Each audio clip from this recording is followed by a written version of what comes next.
Warning, the following scene is played by anime characters and would be extremely dangerous if attempted by actual humans. Okay, so I wasn't careful and got spoiled on Tekken 8. I've seen all the cutscenes and I don't hate the story, but I'm disappointed in some areas. I was especially worried when it came to Asuka Kazama, who's been my favorite character in the series since I first played her in Tekken 6. Knowing that she actually had story presence this time around, I was hoping that she would interact with Jin, even if just for a little bit. I thought that surely for the 8th mainline game, they would interact in some capacity. Am I happy with the result?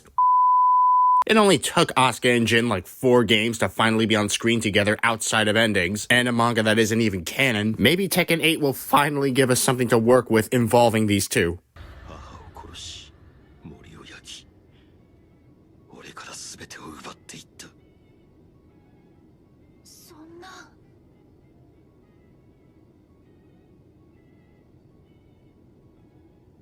That's it? That's all we get? Asuka goes down her family tree, and not only does she not clarify what exactly she is to June and Jin, Jin goes over just how much he's lost throughout the series, and all Asuka has to say is, "Oh, come on!" Oh wait, it's not even her. Xiao Yu's the one who says it. Asuka says fucking nothing! Don't panic, don't panic. Maybe they bond somewhere else in the game. Shh. I think it's best that no one tells. Okay, so they're splitting up, and even with their rivalry pushed to the side, Asuka is still attached to Lily's hip. Oh, but she does want Xiao Yu and Panda to look after Jin, so that's something, I guess. And it is very refreshing to see Asuka and Lily actually work together rather than getting into another pissing match. Maybe their bond will actually grow and they could do something else for a change in the plot. Maybe their endings are different too. Okay, Lily just makes Law even more of a clown, but at least it's something different. Definitely can't complain about the view. I'm so fucking hard right now! Asuka's also maintaining her dojo. Okay, that's simple, but not terrible. It's small steps, but maybe it could lay a solid foundation to... Oops! Pardon? Are we really gonna do this song and dance again? アホやこいつ。まあええわ。かかってき。 My expectations weren't exactly high for her arc or her ending, and yet somehow I'm still disappointed. Are there any other story bits with her and Jin at least? Fuck you.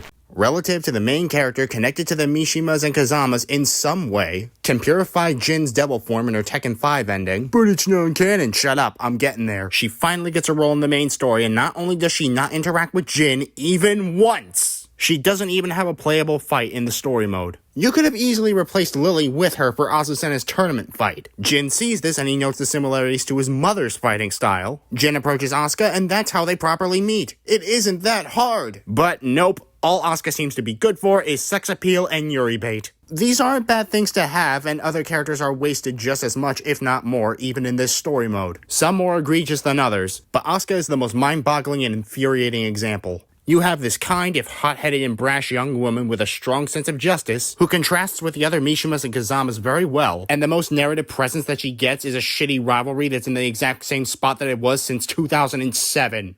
And to the Tekken 5 ending not canon folk, sure, the events themselves don't happen, but they still infer characterization. Why bother playing through arcade mode for an ending where Asuka doesn't act like herself? Why show this power if it will never be used again? Why have character endings at all? If the endings are that meaningless, you might as well have Jin and Asuka fuck and it would have just as little weight. Yes, it's extreme, but it's non-canon, so it's all good. If the characters won't act like themselves in capability or personality, why bother having these endings at all? Just go through the arcade as Tomboy Waifu, get a flaccid congratulations, and then go back to the title screen. And if you only like Asuka for her gameplay, which is incredibly shallow, but whatever, she was made to fill the void left by June. And since June is back in Tekken 8 and had far more influence on the story than Asuka ever did, even with her absence, Asuka feels even more superfluous than she already did. If you don't like her for her story, her looks, her Yuri undertones, or her gameplay, then the only thing she has going for is what she could be instead of what she already is. At that point, can you really say that you truly like Asuka Kazama? I personally don't dislike her. She has a lot of traits and eccentricities that appeal to me. She's also the first character I ever used in a Tekken game, but I honestly can't say I like her as much as I used to. She only exists for gags and a fourth-rate rivalry. So why do you like Asuka? She's sexy as fuck. And you like Asuka because she and Lily fucking. So, why do you like Asuka? Don't care about story or character, at least she plays good. Okay, you're a spectacle-obsessed baby. What about you?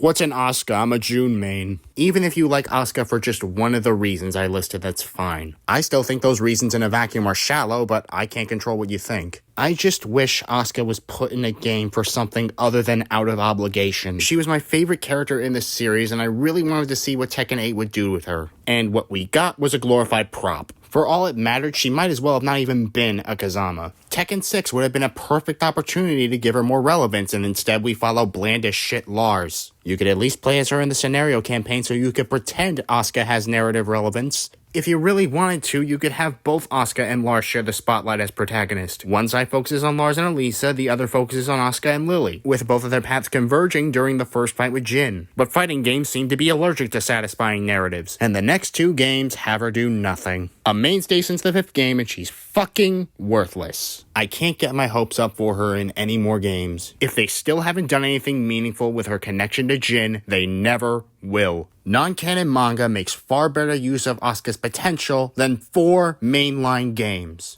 I guess if they just wanted the Yuri shipping to skyrocket, they succeeded in that. Even then, I would think that those same shippers would want them to hook up in canon rather than just have it be a what could have been. But I suppose being eternally wasted is the only thing that Asuka excels at now. I still like playing as her. I still love her personality. I still love her for the shallow reasons. But I honestly think I liked her more for what she could have been. So I can't in good conscience say that she's my favorite character anymore. And that honestly makes me bitter and sad. I already had to sit through Bihan's ruination in the latest Mortal Kombat game. New timeline or no, this is not how Bihan acts. But at least Bihan was and still is relevant. Asuka's just there. I can still like Asuka for who she is, but I also have to acknowledge that narratively she's a disappointment. So again, I can't say that she's my favorite Tekken character anymore. Maybe there are some Asuka fanfictions on AO3 that give her the respect she deserves. I mean, shit, I have an account, I can do it myself. Fanworks can probably give Asuka her just due, but in terms of the main series, I'm done holding out hope. I know I've been whinging a lot, but I just needed to vent. Asuka's treatment in the games doesn't make me hate Tekken. The world's not gonna end if Asuka never gets a decent role. If Asuka is still your favorite Tekken character after all of this, I'm genuinely happy you still love her that much. I wish I could love her as much as I used to. But the main narrative treating her with such indifference can't help but make me feel sad. Are you happy with how Asuka is handled? Are you similarly disappointed? Are there other Tekken characters you think have their potential squandered? Next video will be more positive, but until then, I'll see you later.